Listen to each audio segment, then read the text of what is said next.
honorable members of the House of Representatives from Edo State, this is where I differ. The issue is about democracy in Edo State and democracy in Nigeria. And that is why, Mr. Speaker, I'm not limiting my commitment to contributing to this debate to protecting the freedom of my colleagues or our colleagues from Edo State, rather to protecting democracy from being collapsed at the level of Edo State. Mr. Speaker, yes, we appreciate the fact that Mr. President is interested in democracy working in Nigeria, and that is why he did not hesitate in assenting to the issue of freedom of legislators at the democratic at the state level, particularly the legislative autonomy.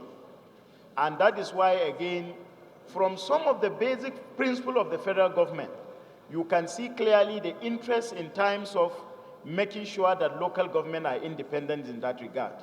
But equally, Mr. Speaker, I think our Constitution, aside of aligning myself with our honorable colleagues that agree that another committee should be put in place to investigate this matter urgently and report back to this House, our constitutional content should also be considered, where issue of proclamation should be made very clear as to when and how a governor should issue a proclamation, as well as conducting the business of state legislator.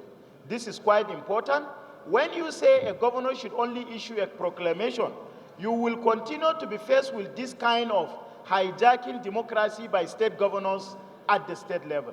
So, Mr. Speaker, our Constitution needs also to be considered and to make it very clear how a new House should be constituted. Mr. Speaker, I want to equally say that, aside of that, Mr. Speaker, it is important for our lawmakers at the state level also to learn how to take their destinies in their own hands. Mr. Speaker, I was aware of a situation whereby a sitting governor was impeached by 6 legislators in Plateau State some times ago. And the situation keep on to be coming off and on unabated.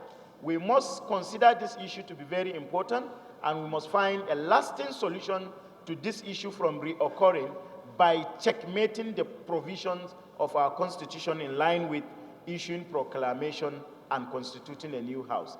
As usually in my character, I will continue to thank you for giving me the opportunity to speak. Thank you, Mr. Speaker.